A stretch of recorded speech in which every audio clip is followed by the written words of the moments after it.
Hello chess fans and welcome to Chess Vibe, and today we are going to see one of the greatest queen sacrifice in the history. The game is between Mikhail Tal versus Alexander Koblents. Mikhail Tal is well known 8th world chess champion, and Alexander Koblenz is the trainer of Mikhail Tal. So this game was just like a practice game for Mikhail Tal's training, but this game turned out to be really well, and it is known to be as the greatest queen sacrifice made by Mikhail Tal in the chess history. Definitely, the game is going to be very interesting and very fantastic. So let's check it out why this game was so fantastic and very cool. So till then, stay tuned and keep watching Chess Vibes.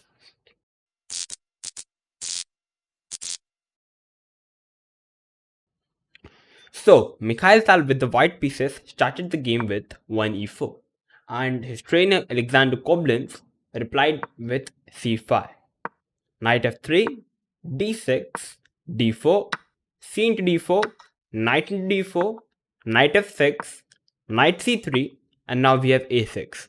So we have the Sicilian defense Najdorf variation, and after a6, there are many moves first of all in the position.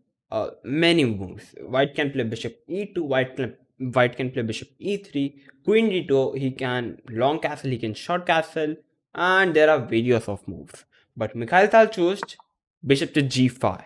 He's going for the knight on f6. So black replied with e6, very solid. f4 by Mikhail Tal, a very standard reply, because f5 signifies that white idea is to play something like bishop d3 or bishop e2. He wants to castle and he wants to break with f5. Very strong idea.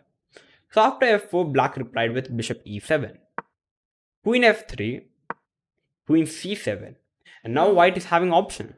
He can play bishop d3, bishop e2, or he can decide whether he wants to do long castle or whether he wants to do short castle. But after queen c7, Mikhail Tal decided to do the long castle. He's not afraid of anything. That's why he's known as the magician of the Riga, sacrificing player. So after long castle, black replied with knight to d7. A very standard stuff. Black is not doing anything crazy. He's just playing very solid. So after knight d7, white replied with bishop e2, developing the piece. h6 by black hitting the bishop.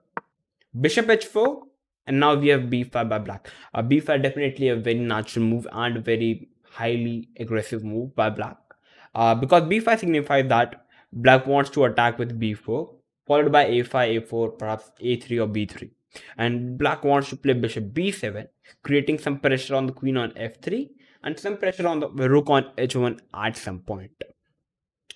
So after b5, Mikhail Tal played e5. Idea is very simple. And now Mikhail Tal is hitting the rook on 8 as well as hitting the knight on f6. So after e5, black replied with bishop b7, developing the bishop and also hitting the queen on f3. So after in the position, it looks like, okay, white will move the queen, perhaps black will play knight d5, and the game would continue, where black would be slightly better because the bishop on b7 is highly aggressive. Okay, but after bishop b7, what Mikhail thought was, why not to sacrifice the queen and make it as the greatest queen sacrifice in the chess history? Yep.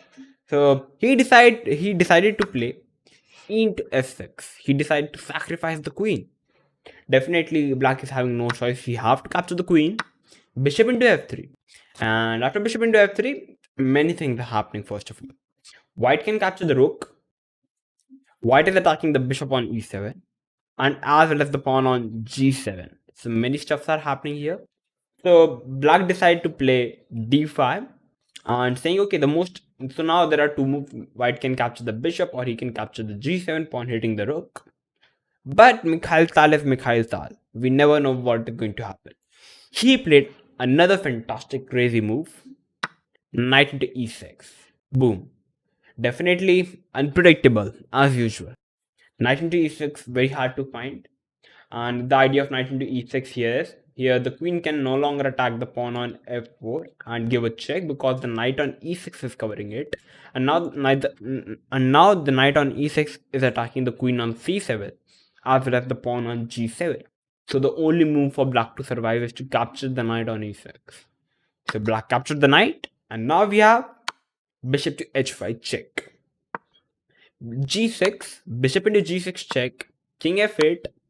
So now we have f into e7 check, king g7. And after king g7, pause the video and try to think that actually there is no need to pause the video, but just try to think what will you play in the position.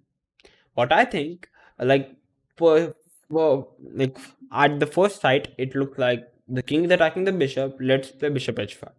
But actually, the bishop h5 is not going to work because we have queen f4 check. Attacking the king as well as the bishop, the game is over for white. But after king g7, Mikhail Tal is Mikhail Tal. He played bishop g3. A highly tactical move. You cannot capture the bishop on g6 with the king because you have f5 check. The pawn is attacking the king, and now the bishop is attacking the queen. So it's game over. Let me show you. King into g6, f5 check, and the queen is hanging. So the game is lost for black.